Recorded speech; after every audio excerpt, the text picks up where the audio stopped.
Okay, so let us start with next question. The displacement of a particle is proportional to cube of time elapsed. How does the acceleration of the particle depends on time obtained? Simple सा question है. Displacement is proportional to cube of time elapsed. तो x is equal to some constant into t cube. तो जब तुम velocity लोगे तो derivative लोगे displacement का, तो x का डेरिवेटिव आ जाएगा 3 k t स्क्वायर, है ना. What is acceleration? Derivative of velocity. तो acceleration is derivative of velocity. तो यह आ जाएगा आपके पास 6 kt, मतलब acceleration is proportional to t. खत्म. Option number D. सिंपल सा क्वेश्चन था. तो ऐसे टाइप के क्वेश्चंस को सॉल्व करने की जरूरत नहीं पड़ती है. अगर आपको बोला है कि displacement is proportional to T cube, तो जब तुम पहला डेरिवेटिव लोगे तो वो टी स्क्वायर बन जाएगा. तो velocity is proportional to T square. और एक डेरिवेटिव लोगे एक्सेलरेशन तो वो टी बन जाएगा. तो a is proportional to t. Done. अगला क्वेश्चन. स्टार्टिंग फ्रॉम रेस्ट मतलब initial velocity is 0. Acceleration of particle is a equal to 2 into t minus 1. Velocity of the particle at t equal to 5 seconds. तो simple question है ये भी. तो आपको basically acceleration का equation दिया है. व्हाट इज एक्सेलरेशन का equation? 2 into t minus 1. Good. और स्टार्टिंग फ्रॉम रेस्ट मतलब at t equal to 0 you have initial velocity as 0. आपका पूछा है 5 सेकंड के बाद कितना वेलोसिटी होगा. तो जो एक्सेलरेशन है उसको मैं लिख सकता हूँ dv by dt 2 into t minus 1. तो dv equal to 2 into t minus 1 dt. फिर कर लेंगे इंटीग्रेट. तो integrating on both sides, integration dv initial velocity u और फाइनल v. इंटीग्रेशन 2 कांस्टेंट है तो t minus 1 dt. Initial time 0 और final time 5 seconds. तो यह आ जाएगा आपका v from u to v equal to 2. t minus 1 का इंटीग्रेशन. तो डायरेक्टली तुमको f ऑफ t का इंटीग्रेशन याद नहीं. f ऑफ t का इंटीग्रेशन होता है f of t raise to 2 upon derivative of f of t. भूल गए ना. इंटीग्रेशन ऑफ f ऑफ x raise to n dx is f of x raised to n plus 1 upon derivative upon n plus 1, of course, n plus 1 into derivative of f of x. अगर नहीं याद है तो फिर एक काम करो, if you do not remember this, तो एक काम करना, सेपरेट कर लेना इसको. ये पहले t dt का इंटीग्रेशन कर लेना, फिर सिर्फ dt का विद माइनस साइन और लिमिट्स 0 to 5. तो अगर नहीं याद है तो फिर ऐसा करना पड़ेगा. v minus u equal to 2. what is integration of t square by 2 minus t from 0 to 5. Good. v minus 0 क्योंकि इनिशियल स्पीड 0 था. 2 मल्टीप्लाई कर लो या तो ठीक है. 2 अपर लिमिट 5 स्क्वायर मतलब 25/2 माइनस 5 और तुम माइनस 0. तो यह आ जाएगा आपका 12.5 में से 5 गया 7.5 into 2. तो आंसर इज 15 मीटर पर सेकेंड. 15 मीटर पर सेकेंड. Option number A.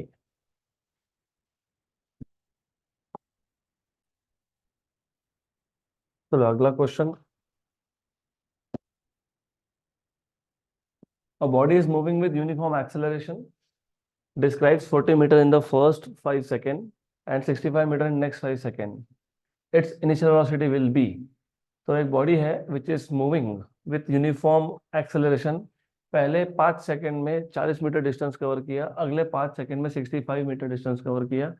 तो इनिशियल वेलोसिटी कितना होगा? हमने इस टाइप का क्वेश्चन पहले भी सॉल्व किया था. तो if you remember what was the method of solving this. दो केसेस लेके दो साइमल्टेनियस इक्वेशन बनाना है और उसको सॉल्व करना है.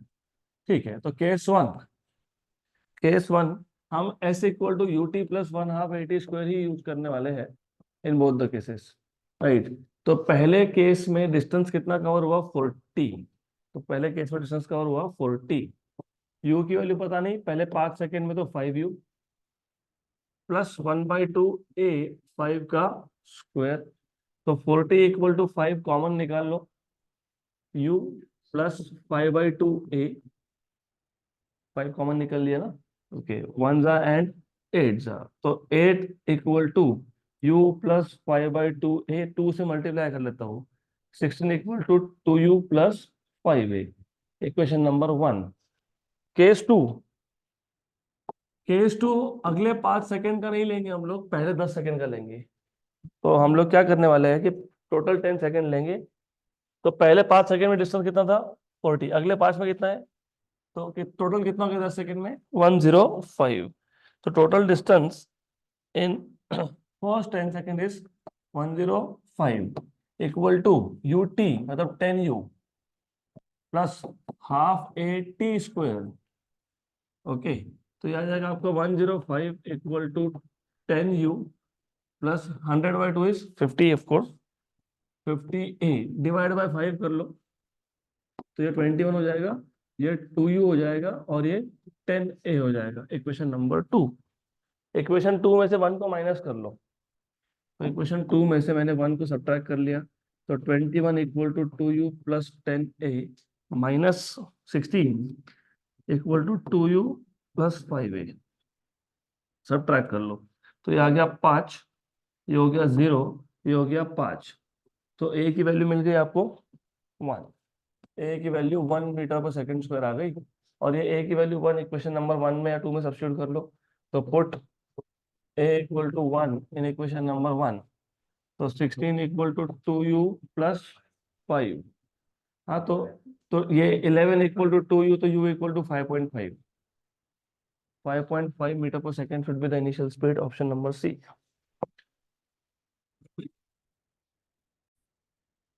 Next question,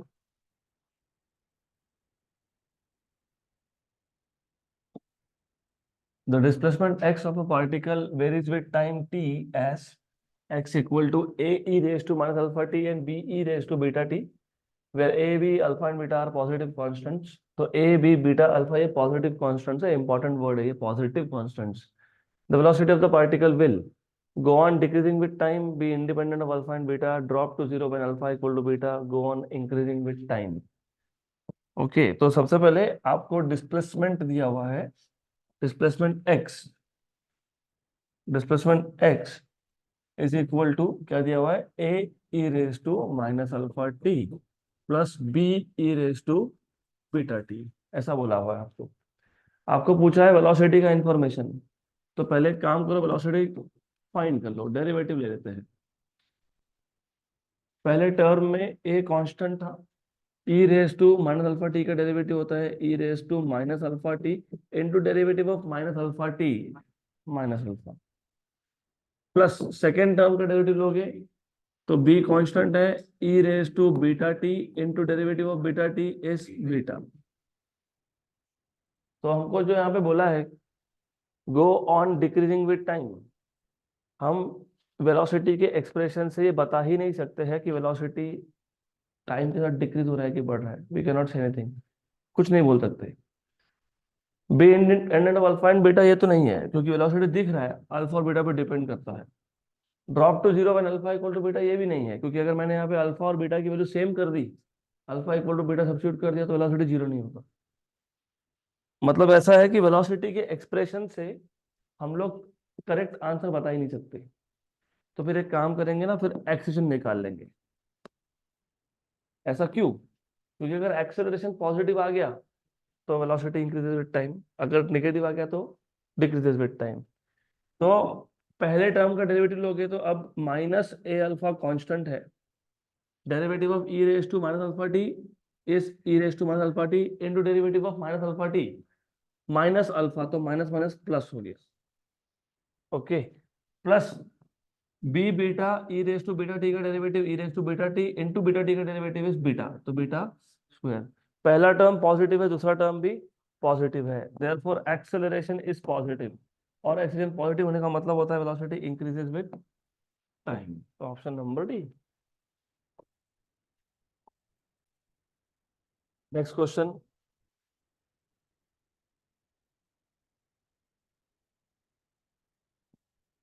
a man is 45 meters behind the bus when the bus starts accelerating from rest with acceleration 2.5 meter per second square. With what minimum velocity should the man start running to catch the bus. अच्छा question है, it's a good level question, तो ध्यान दो यहाँ पे। Question ऐसा है, man was 45 metre behind the bus, जब बस स्टार्ट हुआ चलना विथ एक्सेशन ऑफ 2.5 मीटर पर सेकेंड स्क्वायर। तो बस आगे था और वो पर्सन पीछे खड़ा था, है ना, नॉर्मल हमारी आदत होती है ना, बस स्टार्ट होगा तब जाके बैठेंगे। तो बस तो चलना चालू कर दिया, अभी इसको बेचारे को भागना पड़ गया।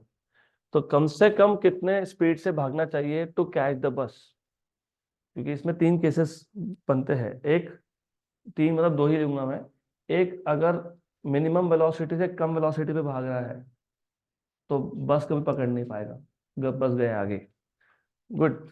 दूसरा, if the person runs with some minimum velocity या फिर उससे ज्यादा, तो he will be able to catch the bus. तो ऐसा सिचुएशन है, मान लेते हैं दिस इज रोड, यहाँ पे एक बस था, दिस इज बस।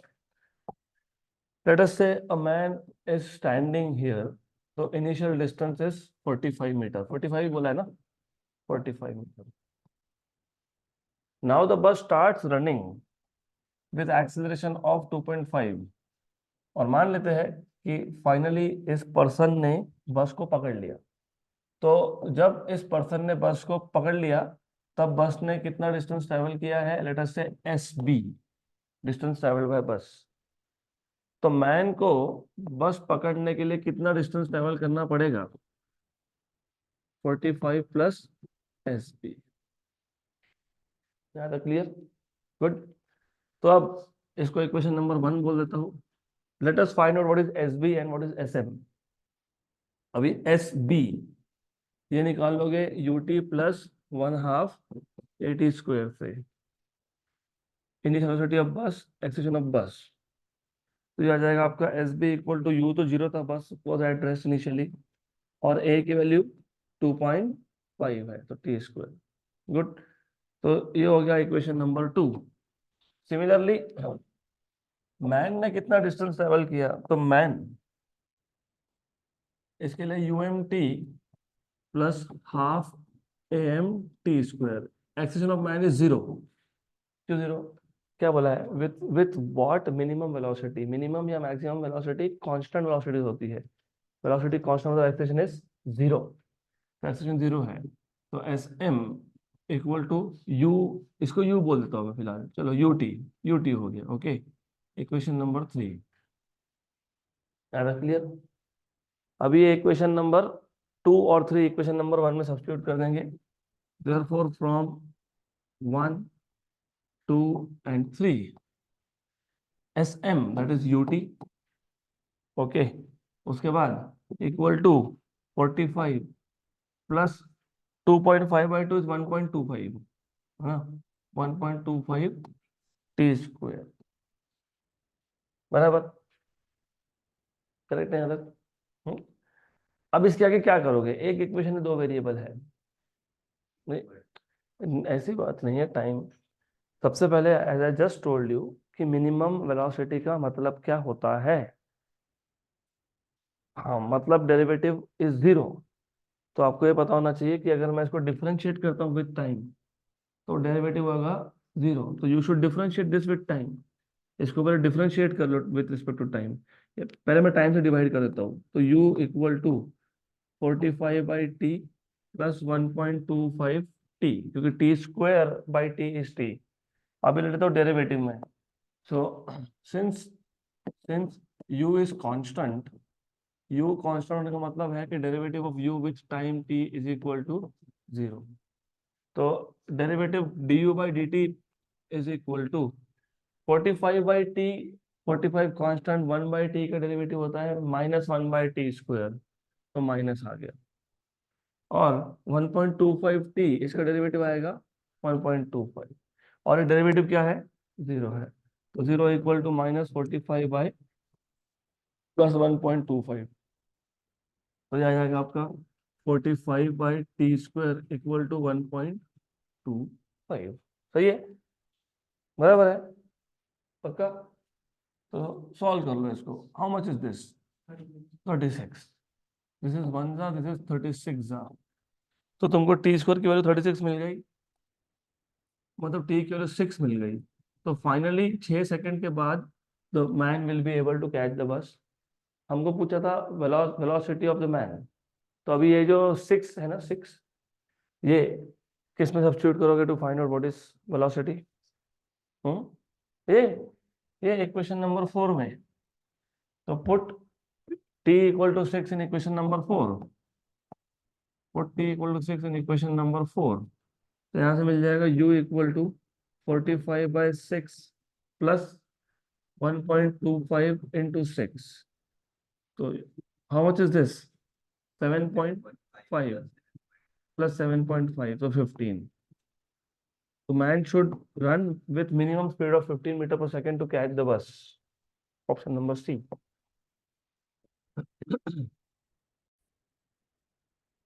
Next question.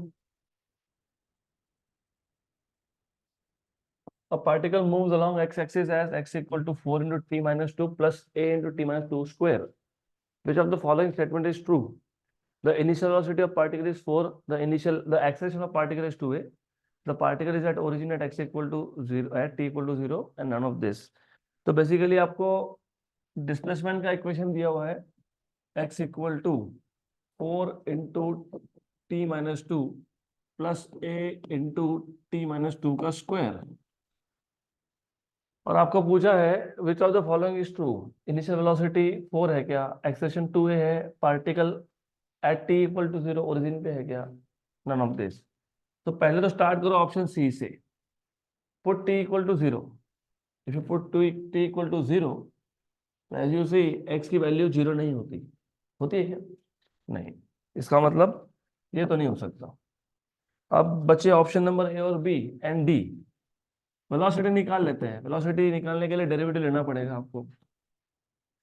डेरिवेटिव जब लोगे तो 4 कांस्टेंट है, 4 कांस्टेंट है, constant bar. What is derivative of t minus 2?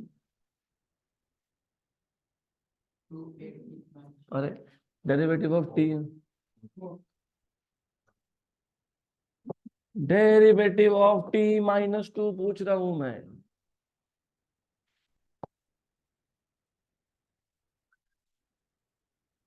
तो v इक्वल टू 4, ये डेरिवेटिव ऑफ t इज 1 और 2 का 0 है। ओके, प्लस इस पे रूल लगाओगे ना F of X raise to N का, तो n into F of X raise to N minus 1 into derivative of F of X. Good. तो v equal to 4 plus 2a into T minus 2। ये आ गया आपका velocity का expression. बराबर है क्या? यस। अभी initial velocity of particle is 4, put t equal to 0, 0। तो v equal to 4 plus 2a into minus 2, तो 4 माइनस 4a। तो ऑप्शन नंबर ए हो सकता है क्या? नहीं। तो अभी एक्सीजन चेक कर लो। एक्सीजन मतलब इसका डेरिवेटिव,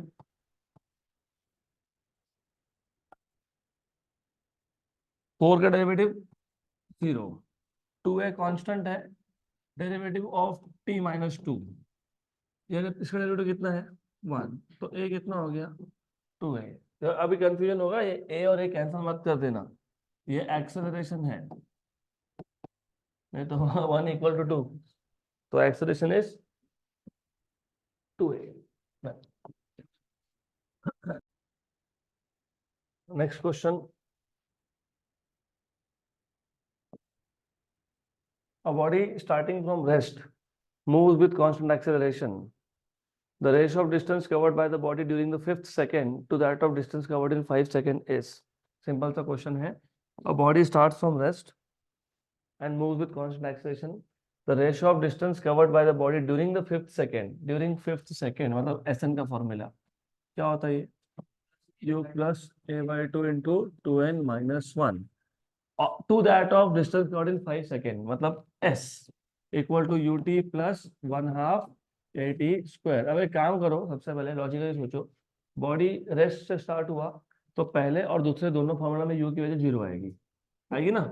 हाँ, तो हो जाएगा a बाई 2 2n माइनस 1 और ये हो जाएगा हाफ ए टी स्क्वायर। आपको चाहिए इन दोनों का रेशो, तो इन दोनों को डिवाइड कर लेते हैं। इन दोनों को डिवाइड कर लिया तो a/2 2n-1 upon half a t², बराबर, सही है, हो गया। तो ये आ जाएगा आपका Sn/s = 2n-1/t²। अभी ये फिफ्थ सेकंड के लिए तो n और t की वैल्यू 5 5 है, तो s5/s = 2 × 5 - 1/5², तो 9/25, 9/25 option number.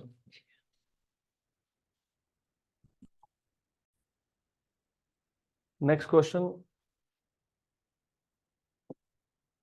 A police jeep is chasing with velocity of 45 km per hour a thief in another jeep moving with velocity of 153 km per hour। अरे ऐसे तो कोई पकड़ ही नहीं पाएंगे 45 km पर आवर और थीप का 153 km पर आवर। तो इसके लिए फिर पुलिस ने क्या किया, police Fyers a bullet with मजल वेलोसिटी ऑफ 180 मीटर पर second. The velocity it will strike the car of the thief is, करते हैं ना ऐसा, क्यों टायर टायर पे बुलेट मारते हैं नॉर्मली, तो वो जो डिस्काउंट स्पीड है वो है 180 मीटर पर सेकेंड। ठीक है, तो क्वेश्चन ऐसा है कि एक पुलिस का जीप है, पुलिस का jeep it is moving with a velocity of 45 km per hour. There is a jeep of thief also which is moving with 153 km per hour. So this is police, so VP is 45 km per hour, मतलब 5/18 से multiply कर लेता हूँ, 1 जा 2.5 जा, तो ये आ जाएगा 12.5 मीटर पर सेकेंड। ये थीप का जीप है, तो velocity of thief is 153 into 5/18, बताओ 85/2, 85/2, 85/2 42.5 मीटर पर सेकेंड, और दोनों का डायरेक्शन इज सेम मोशन का। अब यहां से एक बुलेट फायर कर दिया पुलिस ने, और बुलेट का जो मजल स्पीड है वो कितना दिया हुआ है 180। तो यहां से पुलिस ने बुलेट फायर किया, ये बुलेट जाके लगेगा यहाँ, करेक्ट। तो आपको पूछा है the velocity with which the bullet will strike the jeep of thief is, right. तो पहले सबसे पहले बुलेट का स्पीड 180 मीटर पर सेकेंड है, तो इफेक्टिव वेलोसिटी ऑफ बुलेट, ऐसा होता है कि जिस डायरेक्शन में जीप मूव हो रहा है उसी डायरेक्शन में फायर किया तो ऐड होता है। अगर जीप जा रहा है ईस्ट में और फायर किया वेस्ट में तो माइनस होता है। यहाँ पे बुलेट हमने फायर किया in the direction of motion of jeep, तो effective velocity of bullet will be, दोनों का एडिशन, तो it will be 112.5 plus 180 that is 192.5 metre पर सेकेंड, बराबर, करेक्ट। और ये जाके लग रहा है थीफ की जीप को, और थीफ का जीप भी सेम डायरेक्शन में जा रहा है तो माइनस होता है। फिर अगर सामने से आ रहा होता, अपोजिट डायरेक्शन से आ रहा होता तो प्लस होता, right. Therefore velocity with which velocity with which it hits, मतलब bullet hits the jeep of thief is equal to velocity of bullet minus velocity of इसका, हाँ, थीफ का जो वेलोसिटी है वो, तो कितना आ गया 150, तो 150 ऑप्शन नंबर है।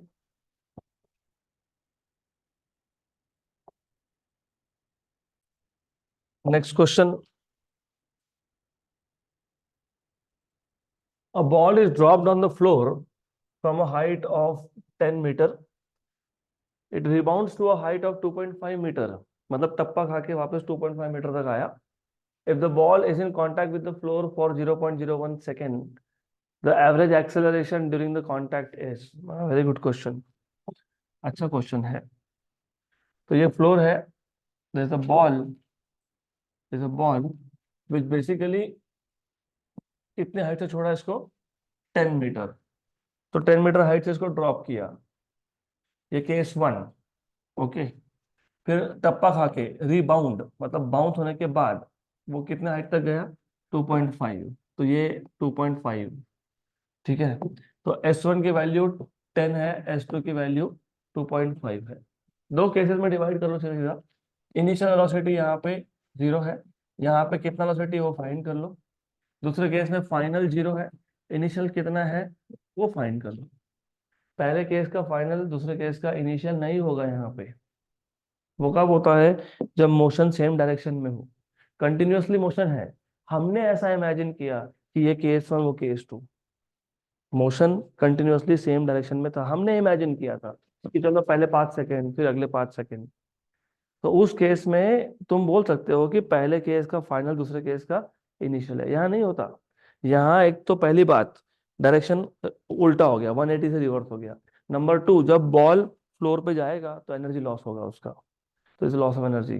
तो सेकंड केस का इनिशियल पहले केस का फाइनल नहीं होता है। This is what you need to know. Good. तो पहले तो ये बता, V1 कैसे फाइंड करोगे। V1 फाइंड करने के लिए V square equal to U square plus 2AS। तो V1 square equal to 0 + 2GS1। तो V1 equal to under root of 2GS1। तो V1 equal to under root of 2, S1 की वैल्यू कितनी थी, 10। 10 ना, हाँ 10, तो इसको 9.8 ले लो फिर, बराबर क्या। हाँ इसलिए तो बोल रहा हूँ, 196 हो जाएगा ना, तो उसका रूट 14 आ जाएगा फिर। तो ये आ जाएगा √14 मीटर पर सेकेंड हो गया इनिशियल वेलोसिटी। देन उसके बाद, और बाय द वे आपको ये भी समझना पड़ेगा, तुमको एवरेज एक्सेलरेशन बोला है और साथ में तुमको डाउनवर्ड अपवर्ड ऐसा लिख के दिया है, मतलब डायरेक्शन भी यहाँ पे देखना पड़ेगा। तो अगर मैं इस डायरेक्शन को पॉजिटिव लेता हूँ तो V1 आ जाएगा पॉजिटिव, बराबर, ये याद रखना। और टप्पा खाने के बाद ऊपर जा रहा है, अगेंस्ट ग्रेविटी जा रहा है, तो नेगेटिव, माइनस। तो अभी सेकंड केस में भी वही इक्वेशन है, V2 square equal to U2 square plus 2AS2। V2 is 0, U2 square minus 2GS2। तो U2 यहां से मिल जाएगा अंडर रूट ऑफ 2GS2। तो U2 equal to root of 2 into 9.8, 2.5, 49 आएगा ना ये। हाँ 49 का रूट हो जाएगा 7। हो गया। एक्सेलरेशन कैसे फाइंड करते हैं हम लोग, change in velocity upon time, तो delta V by delta t, ऐसा करते हैं, सही बात है। तो यहाँ लिखोगे V1 minus U2 upon delta T. Initial यहाँ पे वेलोसिटी जब वो फ्लोर पे आया तब V1 था, अब जब फ्लोर से ऊपर जा रहा है तो U2 है, तो वेलोसिटी का चेंज कितना है, V1 minus U2। V1 minus U2, V1 कितना है 14 माइनस 7 अपॉन डेल्टा टी की वैल्यू 0.01 मतलब 10⁻²। तो ए की वैल्यू आ जाएगी 7 इंटू 10⁻², मतलब 700। 700, हाँ ऑप्शन नंबर डी, गलती हो गई ना, गलती हो गई। कहाँ गलती हो, ढूंढो, ढूंढ के बताओ। मैंने डायरेक्शंस आपको, अभी मैंने बोला डायरेक्शंस, अभी मैंने बोला तुमको डायरेक्शंस। तुम अगर V1 पॉजिटिव ले रहे हो तो U2 नेगेटिव आएगा, तो नेगेटिव का नेगेटिव पॉजिटिव, तो आंसर क्या आएगा, हाँ 2100 अपवर्ड्स। और अपवर्ड्स ही होगा ना, क्योंकि अभी कहाँ जा रहा है ऑब्जेक्ट, ऊपर, तो एक्शन का डायरेक्शन क्या है, upwards.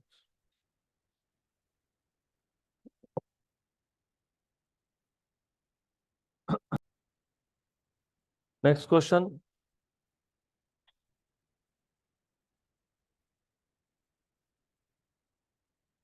Two bodies of different masses Ma and Mb are dropped from two different heights A and B. The ratio of time taken by the two to cover these two distances are, joke है, joke, joke है, option number सी। दो object थे, दोनों का मास अलग अलग था, उनको दो अलग अलग हाइट से ड्रॉप किया, तो रेशियो ऑफ टाइम क्या ऐसा पूछा है। तो S equal to UT plus 1/2 AT square, दोनों को ड्रॉप किया तो दोनों का इनिशियल वेलोसिटी कितना है, 0। तो S क्या बन जाएगा, हाफ AT स्क्वायर। तो T स्क्वायर क्या आ जाएगा, 2s/a, बराबर। और दोनों केस में a क्या आएगा, g, तो t square equal to 2s/g। तो t square is proportional to s, क्योंकि g कांस्टेंट है, तो t is proportional to root of s। तो time taken by a upon time taken by b is under root of sa/sb। sa is a और sb is b, तो under root of a is to b। Option number C. Next question, अगला question. अब body falls freely from rest, मतलब initial speed 0 है। It covers as much distance in the last second of its motion as covered in the first 3 seconds. The body has fallen for a time of. Again simple question, अच्छा question है। तो question ऐसा है कि body है which is starting from rest, falling from rest, जितना distance वो पहले 3 सेकंड में कवर करेगा उतना ही डिस्टेंस वो आखिरी के 1 सेकंड में कवर करेगा, बराबर। तो टोटल टाइम ऑफ मोशन कितना, तो क्या करेंगे, हम मान लेंगे कि बॉडी का जो मोशन था वो n सेकेंड्स के लिए था, तो let the body fall for fall the body fall for n seconds, so according to the question, distance traveled in last second, nth second, sn, is equal to distance traveled in first 3 seconds. So distance traveled in first 3 seconds, okay। sn क्या होता है, u plus a/2 2n-1, ये क्या होता है, ut plus 1/2 at square. u 0 है, a/2, okay, ये भी 0 है, हाँ तो a की वैल्यू g है, वो तो है ही, plus half at square. t की वैल्यू कितनी है, 3, पहले 3 सेकंड बोला है ना, तो 3 स्क्वायर, a/2 कैंसल, तो 2n-1 इक्वल टू 9, तो 2n इक्वल टू 10, तो n इक्वल टू 5, तो total time of motion is 5 seconds।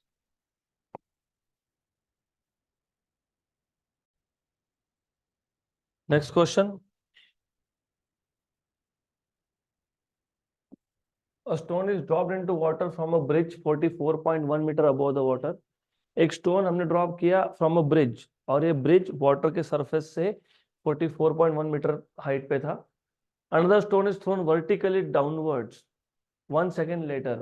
दोनों में डिफरेंस क्या है, पहला स्टोन जो था वो ड्रॉप किया था, ड्रॉप मतलब रिलीज कर दिया था, उसका इनिशियल वेलोसिटी 0 था। दूसरे को थ्रो किया, तो दूसरे को हमने फेंका, मतलब इनिशियल वेलोसिटी 0 नहीं है। 1 सेकेंड के बाद थ्रो किया उसको, both strike the water simultaneously, what was the initial speed of the second stone. तो हुआ ऐसा, लेट अस से this is surface of water, this is surface of water, late us से ये वो ब्रिज है जहां से हम लोग स्टोन को रिलीज कर रहे हैं। तो पहले स्टोन को हमने ड्रॉप किया, ड्रॉप, तो स्टोन 1 के लिए इनिशियल वेलोसिटी हो गया 0। दूसरे स्टोन को हमने 1 सेकेंड के बाद थ्रो किया, तो इसका इनिशियल वेलोसिटी 0 नहीं है, राइट। और यही तो तुमको पूछा है, मतलब आपको पूछा what is the velocity of second stone under the condition that both reach the surface of water simultaneously, बराबर। तो हमको हाइट पता है, कितना हाइट पता है, 44.1। तो एक काम करते हैं ना, पहले स्टोन के लिए सॉल्व कर लेते हैं, S equal to ut plus 1/2 at square. S है 44.1, u की वैल्यू 0 है, half a 9.8 into t square, तो 44.1 equal to 4.9 t square, right. 1 जा एंड 9 जा, कुछ हो ही नहीं सकता। 4.9 इंटू 10 इज 49, तो 449 में से 4.9 माइनस कर लो तो 44.1। तो टी स्क्वायर देख के समझ में आ गया था कि इधर 9 आएगा, क्योंकि जब मैं रूट लूंगा तो मुझे मिल जाएगा 3 सेकेंड्स। तो 3 सेकेंड्स के बाद पहला स्टोन पहुंचा, ठीक, तो गुड। तो पहले पहले पहला स्टोन कितने टाइम के बाद पहुंचा, तो पहले स्टोन को कितना टाइम लग गया, 3 सेकेंड पहले को, दूसरे को कितना लगेगा 2। क्यों, क्योंकि ये 1 सेकेंड के बाद स्टार्ट हुआ था लेकिन सेम टाइम पे पहुंचा, तो ये आएगा आपका t1 माइनस 1, तो कितना आ जाएगा 2 सेकेंड्स, बराबर, करेक्ट। आपको क्या फाइंड करना है, initial velocity of second stone. तो फिर वही S2 equal to U2 T2 plus 1/2 A2 T2 square. S2 44.1, U2 तो फाइंड करना है ना, T2 कितना है 2, ये कितना है 9.8 और ये कितना है 2 का स्क्वायर। तो 44.1 equal to 2U2, this is 19.6, 2 cancel हो गया, 9.8 का डबल 19.6, 44.1 में से 19.6 माइनस कर लोगे कितना आता है 25, है? अरे 44.1 में से 19.6 माइनस करो, वही तो मैं मजा देख रहा हूँ। पहले 20 माइनस कर लो, कितना हो गया, हाँ तुमको माइनस कितना करना था 19.6, तुमने कितना कर लिया 20, तो पॉइंट फिर अभी ऐड कर दो 24.5, तो ये 24.5 है। तो 24.5 इक्वल टू 2U2, तो U2 कितना आएगा 12.25 आएगा ना, हाँ 12.25 आएगा, ऑप्शन नंबर ए।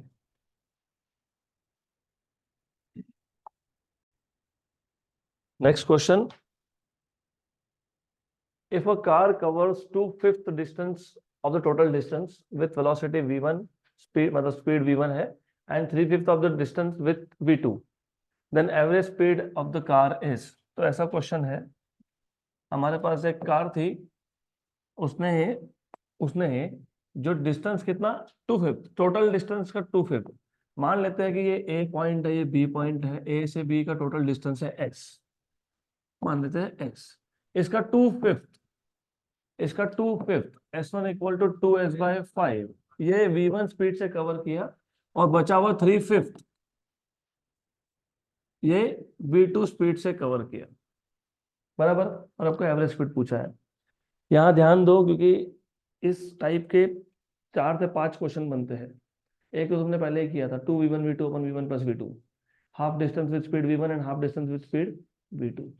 फिर मैं तुमको तब बताया था कि आगे जाके ऐसे क्वेश्चंस और आएंगे, मैं तुमको एक ट्रिक बताऊंगा। तो ये पहले हम लोग सॉल्व कर लेंगे, फिर मैं आपको ट्रिक बताऊंगा कि ऐसे क्वेश्चंस को डायरेक्टली कैसे सॉल्व करते हैं। तो एज यू रिमेम्बर, हमने वहां पे क्या किया था, average speed was S1 plus S2 upon T1 plus T2। S1 plus S2 तो S है, उसका तो कोई प्रॉब्लम नहीं है। Velocity is distance upon time, तो time is distance upon velocity, तो T1 is S1 by V1 and T2 is S2 by V2, ठीक है, करेक्ट। तो T1 is what is S1, 2s by 5, and T2 will be 3s by 5v2, ये equation number 1 में जाएगा। तो average speed, इसको equation number 1 बोल देता हूं मैं, तो therefore equation 1 becomes average speed is S1 plus S2 upon T1 plus T2, what is T1, 2s by 5v1 plus 3s by 5v2, S1 plus S2 कितना है S है, यहाँ से S कॉमन है और 5 भी कॉमन है, तो क्या बचा plus, very good, S S cancel, 5 गया ऊपर न्यूमरेटर में, उसके बाद 5 अपॉन 2v2 प्लस 3v1, ये आएगा यहाँ पे, ये हो गया आपका एवरेज का फॉर्मूला, आ गया, हो गया। अब ऐसे क्वेश्चंस को बिना सॉल्व किए कैसे सॉल्व करते हैं, तो देखो अभी ऐसा है, मैं आपको एक ही तीर में 4 निशाने मारना सिखा देता हूँ, तो आपका काम आसान हो जाएगा। हमने पहले सीखा था आधा आधा डिस्टेंस, आधा आधा डिस्टेंस, आधा डिस्टेंस कवर हुआ था v1 से और आधा कवर हुआ था v2 से, यहाँ पे फॉर्मूला बना था आपका, याद है 2v1 v2। हाँ, अभी याद कैसे रखते हैं वो समझ लो, मुझे पता है करेक्ट नहीं है, मुझे पता है, तो डोंट वरी, उधर 2 लिखना बाकी है, I know it, okay clear. आधा आधा, आधा और आधा, याद रखना, हाफ एंड हाफ है ना, तो हाफ एंड हाफ जब हो, तो इधर 2, इधर 1 और इधर 1, मतलब V2 का कोएफिशिएंट 1 है और V1 का कोएफिशिएंट 1 है, बराबर, क्लियर है तक। अब जो क्वेश्चन हमने सॉल्व किया इस केस में, यहाँ पे कैसा था, यहाँ पे तो S1 डिस्टेंस है ना, S1 ये 2/5 है, कितना है, 2/5 है, और S2 3/5 है, ठीक है, 2/5 distance with V1 and 3/5 with V2। जब ऐसा करते हो ना, अभी याद कैसे रखते हैं वो समझ लो, ये इसको मैं स्केलेटन बोलता हूँ, जनरल स्ट्रक्चर को बोलते हैं स्केलेटन ऑफ द फॉर्मूला। ऐसे टाइप के क्वेश्चन में तुमको हमेशा न्यूमरेटर में V1 V2 दिखेगा ही, डिनोमिनेटर में V2 और V1 दिखेगा ही।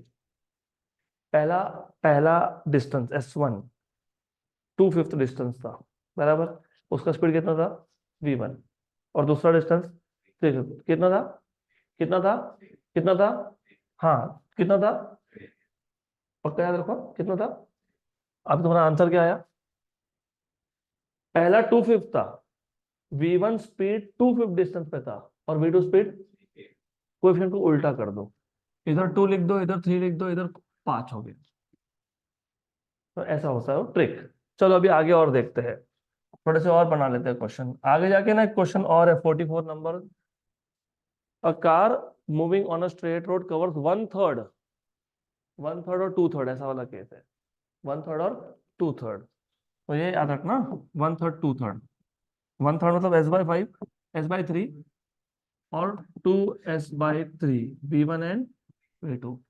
तो यहाँ पे फॉर्मूला क्या बनने वाला है,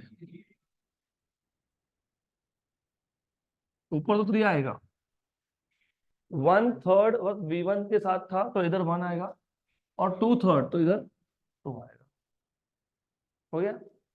तो जैसे अभी यहाँ पे 2/5 है और 3/5 है, वैसे अलग अलग क्वेश्चन दे सकते हैं आपको, बोल सकते हैं मे बी ऐसा बोल सकते हैं कि 3/7 एंड 4/7, हो सकता है ऐसा, 3/7 एंड 4/7, मतलब क्या, मतलब S1 is 3S/7 and S2 is 4S/7, 4S/7। तो इस केस में क्या करेंगे, 7V1V2 अपॉन, सिर्फ तुमको कोएफिशिएंट उल्टे करने पड़ते हैं, ये 3V2 के साथ जाएगा और वो 4V1 के साथ आएगा, बराबर, करेक्ट, हो गया। तो this is how you need to remember formulas. तो ये सब डिराइव करने की जरूरत नहीं पड़ेगी आपको, okay. So that's it for today, and also that's it with motion in a straight line। बचे हुए जो क्वेश्चंस हैं ना, वो आपके असाइनमेंट के क्वेश्चंस हैं, that you will do।